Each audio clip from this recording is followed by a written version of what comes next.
ଯେ ପାକିସ୍ତାନ ଆଉ ଆମେରିକାର ଘଣୀ ୟା ଭିତରେ ଟିକେ ବଢ଼ିଯିବାର ଦେଖାହେଇଛି। କ'ଣ ହେଇଛି ନା ମୁନିର ଏ କଥା କେଉଁଠି କହୁଛନ୍ତି ଭାରତ ବିରୁଦ୍ଧରେ ଆଣବିକ ଯୁଦ୍ଧ କରିବା ପାଇଁ ମୁନିର କେଉଁଠୁ କହୁଛନ୍ତି? ପାକିସ୍ତାନରୁ କହୁନାହାନ୍ତି। କାହା ବିରୁଦ୍ଧରେ? ଯେଉଁ ଦେଶ ସହିତ ଆମର ଯାହା ହେଲେ ବି ବନ୍ଧୁତ୍ୱପୂର୍ଣ୍ଣ ସମ୍ପର୍କ ଅଛି, ଭାରତର ଆମେରିକା ସହିତ ଯାହା ହେଲେ ବି ବନ୍ଧୁତ୍ୱପୂର୍ଣ୍ଣ ସମ୍ପର୍କ ଅଛି। ଏବଂ ଆମେ ଆଶ୍ଚର୍ଯ୍ୟ ହେଉଛୁ ଯେ ଆମେରିକାର ଯେଉଁ ସରକାର ଅଛନ୍ତି, ଆମେରିକା ସରକାର ମୁନିରଙ୍କର ଏ କଥା ଉପରେ କୌଣସି ରିଆକ୍ସନ୍ ଏପର୍ଯ୍ୟନ୍ତ ଦେଇନାହାନ୍ତି। ପାକିସ୍ତାନ ଏ ଆସ୍ପର୍ଦ୍ଧାକୁ ପ୍ରତିହତ କରିବା ପାଇଁ ଭାରତ ପକ୍ଷରୁ ପ୍ରାଥମିକ ଭାବରେ ଆମେ ହଠାତ୍ କିଛି ରିଆକ୍ସନ୍ ଦେଉନା। ତଥାପି ଆମର ବୈଦେଶିକ ମନ୍ତ୍ରଣାଳୟ ପକ୍ଷରୁ ଉଚିତ ଜବାବ, କଡ଼ା ଜବାବ ଦିଆଯାଇଛି। ପାକିସ୍ତାନ ଆମେରିକା ଘଣୀ ଏବେ ଟିକେ ବଢ଼ିଯାଇଛି। ଆଗରୁ ଟିକେ ମାନ୍ଦା ଲାଗୁଥିଲା। ଟ୍ରମ୍ପ ଯେବେଠୁ ରାଷ୍ଟ୍ରପତି ଆସିଲେଣି ପ୍ରଥମରୁ ଭଲ ସବୁ ଦିଶୁଥିଲା ଏବଂ ଏବେ ଟିକେ ଘଣୀଟା ଟିକେ ଜୋର ଧରିଛି ଏବଂ ଫଳସ୍ୱରୂପ ଆମେରିକା ତ ଆମ ଉପରେ ଯାହା ବର୍ଷା କରିବା କଥା କରୁଛି, ବାକ୍ୟବାଣ ଧମକ, ତାଙ୍କୁ ଦେଖି ମାନେ ଟ୍ରମ୍ପକୁ ଦେଖି ପାକିସ୍ତାନ ମଧ୍ୟ ଆମ ଉପରେ ବର୍ଷା କରିବା ଆରମ୍ଭ କରିଦେଇଛି। ପାକିସ୍ତାନ ଭୁଲି ଯାଇଛି ଯେ ମାତ୍ର ଏଇ ଅଳ୍ପ ଦିନ ତଳେ ଭାରତ କ'ଣ ଆଉ ପାକିସ୍ତାନ ପ୍ରତି କ'ଣ କରିପାରେ ତାହା ଦେଖାଇ ଦେଇଥିଲା। କିନ୍ତୁ ବହୁତ ସମୟରେ ଟିକେ ମୁହଁ ଟାଣ ତ। ମୁଁ ଏ କଥା କହିବାର ଉଦ୍ଦେଶ୍ୟ ହେଉଛି, ଆପଣମାନେ ସମସ୍ତେ ଜାଣିଥିବେ କିଚକ ବାହୁବଳ ବିରାଟ ରାଜା। ପାକିସ୍ତାନ ହେଉଛି ସେଇ। କ'ଣ ସିଏ କାହିଁକି ଏତେ ଆସ୍ପର୍ଦ୍ଧା ଭାରତ ବିରୁଦ୍ଧରେ? ଏବେ ନିକଟରେ ଡୋନାଲ୍ଡ ଟ୍ରମ୍ପ ତାଙ୍କୁ ନିମନ୍ତ୍ରଣ କରିଥିଲେ ହ୍ୱାଇଟ୍ ହାଉସ୍ରେ ମଧ୍ୟାହ୍ନ ଭୋଜନ ପାଇଁ। ଗଲେ।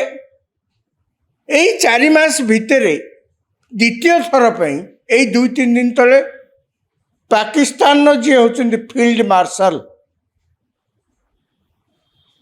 ମୁନିର, ତାଙ୍କୁ ନିମନ୍ତ୍ରଣ କରାହେଇଥିଲା ପୁଣି ଥରେ। ସେ ଦ୍ୱିତୀୟ ଥର ପାଇଁ ଯାଇଥିଲେ ଆମେରିକା ଏବଂ ଯାଇକିରି ସେଠି ସେ କ'ଣ କଲେ, ମୁଁ ଯେଉଁ କହୁଥିଲି ଯେ କିଚକ ବାହୁବଳ ବିରାଟ ରାଜା, ତାଙ୍କ କାର୍ଯ୍ୟକୁ ଟିକେ ଆପଣ ଲକ୍ଷ୍ୟ ରଖନ୍ତୁ। ସେ ଫ୍ଲୋରିଡ଼ା ଗଲେ, ଟ୍ରମ୍ପଙ୍କର ଯେଉଁ ରାଜ୍ୟ, ସେ ଫ୍ଲୋରିଡ଼ା ଗଲେ। ଫ୍ଲୋରିଡ଼ା ଯାଇ ସେଠି ଗୋଟେ ସଭାରେ ଭାଷଣ ଦେଲେ। ସଭାରେ କିଏ ଥିଲେ ନା ସଭାରେ ପାକିସ୍ତାନୀ ଲୋକ ଯେଉଁମାନେ ସବୁ ଯାଇ ଆମେରିକାରେ ଚାକିରି କରୁଛନ୍ତି ସେମାନଙ୍କୁ ସବୁ ଡକା ହେଇଥିଲା। ମାନେ ଆମର ଯେମିତି ନରେନ୍ଦ୍ର ମୋଦି ପ୍ରଧାନମନ୍ତ୍ରୀ ବିଦେଶ ଗଲେ ସେଠି ଭାରତୀୟମାନେ ଯେଉଁଠି ସବୁ ଥାଆନ୍ତି ସମସ୍ତେ ଆସନ୍ତି, ତାଙ୍କ ସହିତ ଆଳାପ ଆଲୋଚନା ହୁଏ, ସଭା ମଧ୍ୟ ହୁଏ। ସେମିତି ମୁନିର, ଫିଲ୍ଡ ମାର୍ଶାଲ ମୁନିର, ସିଏ ଯାଇକିରି ମଧ୍ୟ ସେଠି ଗୋଟେ ମିଟିଂ ଡାକିଲେ ଏବଂ ଅତି ଛୋଟ ହଲ୍ରେ ମିଟିଂଟି ଡକା ହେଇଥିଲା ଏବଂ ସମସ୍ତଙ୍କୁ ନିର୍ଦ୍ଦେଶ ଥିଲା ଯେ ମୋବାଇଲ ଫୋନ ଭିତରକୁ କେହି ନେଇପାରିବେ ନାହିଁ, ଆଉ ଫଟୋ କିଛି ଉଠା ହେଇପାରିବନି। ଭଲ କଥା, ତାଙ୍କର ଯାହା କହିଥିଲେ ଯିଏ ଯେଉଁ ଗଲେ ଏବଂ ତା ଭିତରେ ଯାହା କହିବେ ସିଏ ବୋଲିକିରି ଆଗରୁ ସର୍ତ୍ତ ରଖିଥିଲେ, ସେଗୁଡ଼ାକ ଯେମିତି ବାହାରକୁ ଲିକ୍ ନ ହୁଏ। କାହିଁକି? କାରଣ ଯାହା ହେଇଥାଏ ନା କାହିଁକି, ସେ କ'ଣ କହିଲେ ସିଏ ସେଠି ଭାରତ ଉପରେ ବର୍ଷିଲେ ଏବଂ କହିଲେ ଯଦି ଭବିଷ୍ୟତରେ ଭାରତ ସହିତ ପୁଣି ଯୁଦ୍ଧ ହୁଏ ଏବଂ ଆମେ ସେତେବେଳେ ଅନୁଭବ କରୁ ଯେ ଆମର ଅସ୍ତିତ୍ୱ ଲୋପ ପାଇବାକୁ ଯାଉଛି, କାହିଁକିନା ସେ ଆଗରୁ ହାତ ଟେକିଦେଲେ ଯେ ଭାରତ ସହିତ ଯୁଦ୍ଧ ହେଲେ ତାଙ୍କର ଅସ୍ତିତ୍ୱ ଲୋପ ପାଇଯିବ। ଯଦି ଆମର ଅସ୍ତିତ୍ୱ ଲୋପ ପାଇବାକୁ ଯାଉଛି ତାହେଲେ ଆମେ ଅଧେ ପୃଥିବୀକି ମଧ୍ୟ ଆମ ସାଙ୍ଗରେ ନେଇକିରି ରସାତଳରେ ଆମେ ହେବାକୁ ପଛେଇବୁ ନାହିଁ। ଅଧେ ପୃଥିବୀ ମାନେ ଭାରତ ଛାଡ଼, ଭାରତ ବାହାରେ ମଧ୍ୟ ସାରା ପୃଥିବୀର ଅଧେକୁ ସେ ରସାତଳଗାମୀ କରିବେ, ନିଜେ ବୁଡ଼ିବେ, ତାଙ୍କୁ ବି ବୁଡ଼େଇବେ। କେମିତି ବୁଡ଼େଇବେ?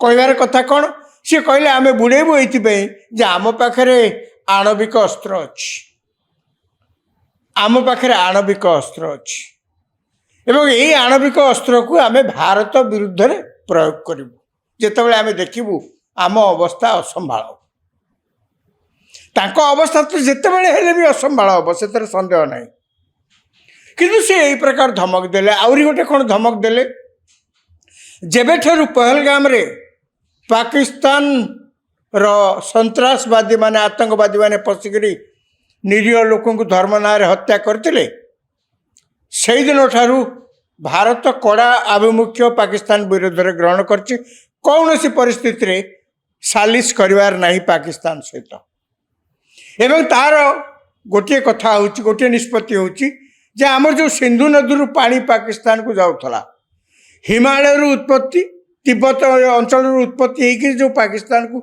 सिंधु नदी आम भितर पशिक आम अंचल भितर पशि जाऊला भारत सरकार कहले भारत और पाकिस्तान भितर जो सिंधु नदी चुक्तिनामा होता स्वाधीनता पर बंद कर कैंसल कर बर्तमान भारत सरकार ताकू बंद रखिंट कार्यकारी हवा नहीं बंद रखिंट पूरा रिजेक्ट कर कैंसल कर फोपाड़ देना बंद ऑन होल्ड रखाई एवं सेठी मध्य भारत सरकार स्पष्ट भाव में कहते प्रधानमंत्री नरेंद्र मोदी स्पष्ट भाव में कहते जे एठी जेतिक पानी जाउची सेठी नियम दृष्टि से गुड़ाक दि जावा कथा नुह आम लोग कहीं हराइबे कहीं पानी आम देवु आम पानी आम नई बंद वर्तमान से सरकार नुआ आड़ी बंध बा नुआ बंध रिजर्वर करी पानी सिंधु नदी पानी आम आड़ को जमती आसब आम फसल जमती व्यवहार हो पार आमर जम्मू काश्मीर ठूँ आरंभ कर पंजाब ठूँ आरंभ कर हरियाणा हिमाचल प्रदेश से व्यवहार हो पार तार व्यवस्था करने या भितर टेंडर रखाई एवं आम से बंध या रिजर्वर या मुनीर यही सभा धमकेक कहले आम मिसाइल माड़ करूँ दीटा कथा भारत कौन पाकिस्तान तो भल कर जानी एवं खाली सेतिक नुहे ये हाली आमर जे वायुसेना मुख्य ऑपरेशन सिंदूर बेले आमे तांकर कौन करचु आमे ढोल बजेक बहुत कथा कहूना से गोटे आमर दुर्बलता बोली कहुए तेणु ऑपरेशन सिंदूर सरिबार 2 मास 3 मास पर 90 दिन पर प्राय कह बोले जहा हो भारतीय वायुसेना जी मुख्य सी सांबादिक सम्मेलन में से कौन प्रकाश करचंती ना ऑपरेशन सिंदूर बेले भारत पक्षर पाकिस्तान 5टा युद्ध विमान को गुली करी आमे खसी देइछु एक दुई आउ गोटे बड़ जहाज को मध्य आमे आक्रमण करके खसेता को अकामी कर देइछु जोटा को संदेह कराउची हुए तो ट्रांसपोर्ट प्लेन होता पारे किंबा गोटे राडार जो विमान ने राडार खंजा होता है सी आकाश सारा चक्कर मारुता है सी सैटेलाइट रो काम करे गोटे मिनी सैटेलाइट रो काम करे सी हुए तो सही विमान होता पारे ये कथा मध्य कहुई जे आमे जिते आक्रमण करूँ विभिन्न घाटी उपर जो आक्रमण करूँ हांगर रे अनेक F-16 थिबार आमे देखिथिलु एवं से सब आक्रमण रे नष्ट होइतिबार आमे अनुभव करछु भारत पक्षरु ए जो कथा कहा जाइछि याकु मध्य आंतर्जातिक स्तर रे जो जो सब एक्सपोर्ट संस्था माने अछंती ए कथार सत्यता अच्छी बोलिक से अनुभव कर पारे आम 3 मास पर कहूँ से अलग कथा ता माने नुहे जे कथाटा भूल मुनीर जिते बड़े ये कथा कहते समस्त को धरी नवा पड़ो आम तो निश्चय भावुँ से जे आउ कौन करते सी फील्ड मार्शल मुनीर पाकिस्तान लोक किसी तो कहीकि मुह बंचाइया पड़ो सी अधिका कौन कही था कि सबुठ गुरुत्वपूर्ण कथा हूँ जहाँ मु मूलरू आरंभ करी जे पाकिस्तान आउ अमेरिकार घणी या भितर टे बढ़ी जबार देखाई कौन है ना मुनीर एक कथा कौटी कहते भारत विरुद्ध रे आणविक युद्ध करने मुनीर କୋଉଠୁ କହୁଛନ୍ତି? ପାକିସ୍ତାନରୁ କହୁନାହାନ୍ତି। ମୁନିର ଆଉ ଗୋଟେ ଦେଶ, ଗୋଟେ ଆଉ ଗୋଟେ ଦେଶ, ସେ ଦେଶର ମାଟିରେ ଛିଡ଼ା ହେଇକିରି ଏକଥା କହୁଛନ୍ତି। କାହା ବିରୁଦ୍ଧରେ? ଯୋଉ ଦେଶ ସହିତ ଆମର ଯାହା ହେଲେ ବି ବନ୍ଧୁତ୍ୱପୂର୍ଣ୍ଣ ସମ୍ପର୍କ ଅଛି। ଭାରତର ଆମେରିକା ସହିତ ଯାହା ହେଲେ ବି ବନ୍ଧୁତ୍ୱପୂର୍ଣ୍ଣ ସମ୍ପର୍କ ଅଛି। ଏବଂ ଆମେ ଆଶ୍ଚର୍ଯ୍ୟ ହେଉଛୁ ଯେ ଆମେରିକାର ଯେଉଁ ସରକାର ଅଛନ୍ତି, ଆମେରିକା ସରକାର ମୁନିରଙ୍କର ଏ କଥା ଉପରେ କୌଣସି ରିଆକ୍ସନ୍ ଏପର୍ଯ୍ୟନ୍ତ ଦେଇନାହାନ୍ତି। ଏବଂ ଆମେରିକାର ସରକାର ଏ ବିଷୟରେ ଉଦ୍ବିଗ୍ନ ପ୍ରକାଶ କରିବା ଦରକାର। କାହିଁକି ନା ଆପଣ ଭାରତ ବିରୁଦ୍ଧରେ ଯାହା କହିବା କଥା ନିଜ ଘରେ ଯାଇକିରି କୁହନ୍ତୁ। ଏ ଦେଶର ମାଟିରେ ଠିଆ ହେଇକିରି ଆଉ ଜଣେ ବନ୍ଧୁ ରାଷ୍ଟ୍ର ବିରୁଦ୍ଧରେ ଆପଣ କହିବେ, ଏଇଟା ସହଜ ନୁହେଁ। ଆମେ କ'ଣ ଏହା କରିଥାନ୍ତୁ? ଯଦି ଆମ ମାଟିରେ ଛିଡ଼ା ହେଇକିରି କିଏ ଆମେରିକା ବିରୁଦ୍ଧରେ ଏଠି ଯୁଦ୍ଧ ଦେଇ ଘୋଷଣା କରିବ, ଆମେ ତ ତାଙ୍କୁ ସାଙ୍ଗେ ସାଙ୍ଗେ କହିଥାନ୍ତୁ, ଆଜ୍ଞା ଚୁପ୍ ରୁହନ୍ତୁ। ଆମେରିକା ସହିତ ଆପଣଙ୍କର କିଛି ଶତ୍ରୁତା ଥାଇପାରେ, ଆମର ତ ବନ୍ଧୁତ୍ୱ ସମ୍ପର୍କ ଅଛି। ଆପଣଙ୍କ ସହିତ ଆମର ବନ୍ଧୁ ସମ୍ପର୍କ ଅଛି, ତାଙ୍କ ସହିତ ମଧ୍ୟ ବନ୍ଧୁ ସମ୍ପର୍କ ଅଛି। ତାଙ୍କର ଆପଣଙ୍କର ଶତ୍ରୁ ସମ୍ପର୍କ, ଆମେ କ'ଣ କରିବୁ? କିନ୍ତୁ ଆମେରିକା ଭାରତ ବିରୁଦ୍ଧରେ ମୁନିରଙ୍କର ଏଇ ବାକ୍ୟ ବାଣ, ତା ବିରୁଦ୍ଧରେ ତ କିଛି ଏପର୍ଯ୍ୟନ୍ତ ଚୁପ୍ ରହିଛି। କିନ୍ତୁ ସେ ଜାଣିଛନ୍ତି ଯେ ଯଦି ଏ ପ୍ରକାର ପରିସ୍ଥିତି ଆଗକୁ ସୃଷ୍ଟି ହୁଏ, ପରିସ୍ଥିତି କ'ଣ ହେବ, ତାଙ୍କ ଅବସ୍ଥା କ'ଣ ହେବ। ୟାର ଭିତରେ ପାକିସ୍ତାନ ଏଇ ଆସ୍ପର୍ଦ୍ଧାକୁ ପ୍ରତିହତ କରିବା ପାଇଁ ଭାରତ ପକ୍ଷରୁ ପ୍ରାଥମିକ ଭାବରେ ଆମେ ହଠାତ୍ କିଛି ରିଆକ୍ସନ୍ ଦେଉନା। ତଥାପି ଆମର ବୈଦେଶିକ ମନ୍ତ୍ରଣାଳୟ ପକ୍ଷରୁ ଉଚିତ ଜବାବ, କଡ଼ା ଜବାବ ଦିଆଯାଇଛି। ଅନେକ କହିଲେ ଏକ୍ସପର୍ଟଙ୍କ ମତ ଇଗ୍ନୋର, କ'ଣ କହୁଛି ସିଏ, କ'ଣ ଗୋଟେ କହିବ, ସିଏ ତା କଥାକୁ ଛାଡ଼। କିନ୍ତୁ ଭାରତ ସରକାର ଗୋଟେ ନିଷ୍ପତ୍ତି ନେଲେ, ନା ଆମେ ଏମିତି ଯଦି ସବୁବେଳେ ଯଦି ସବୁ କଥାକୁ ଛାଡ଼ି ଯାଉଥିବା, ଏଇଟା ଦେଶ ହିତରେ ନୁହେଁ। କେଉଁଠି ନା କେଉଁଠି ଗୋଟେ ଠୋକର ଦେବାକୁ ପଡ଼ିବ। ସବୁ ଜିନିଷ ଗୋଟେ ସୀମା ଭିତରେ ଥିଲେ ଭଲ, ସୀମା ବାହାରକୁ ଗଲେ ଗୋଟେ କେଉଁଠି ବି ଠୋକର ଦରକାର। ତେଣୁ ଭାରତ ସରକାରଙ୍କ ପକ୍ଷରୁ ପ୍ରଥମ କ'ଣ କରାହେଇଛି ନା, କାଲି ବୈଦେଶିକ ମନ୍ତ୍ରଣାଳୟ ପକ୍ଷରୁ ଗୋଟେ କଡ଼ା ଜବାବ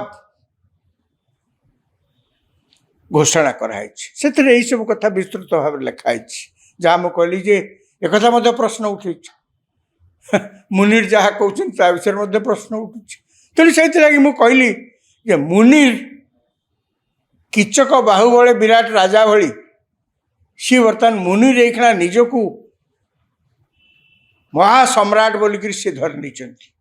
ଏବଂ ସିଏ ତାଙ୍କର ନ୍ୟୁକ୍ଲିୟର ଆଣବିକ ଅସ୍ତ୍ର ଅଛି ଏବଂ ସେ ଚାହିଁଲେ ଅଧା ପୃଥିବୀକି ରସାତଳଗାମୀ କରିପାରିବେ ଯେତେବେଳେ ତାଙ୍କର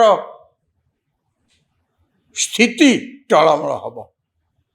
ସେ ବୋଧେ ଜାଣିନାହାନ୍ତି ଏଗୁଡ଼ାକ ସବୁ ଓଡ଼ିଆରେ କୁହାଯାଏ ପ୍ରଳାପ ଗପ। ମୁନିର ଏ ପ୍ରକାର ପ୍ରଳାପ ଗପ ଗପିବାର ସ୍ୱାଭାବିକ।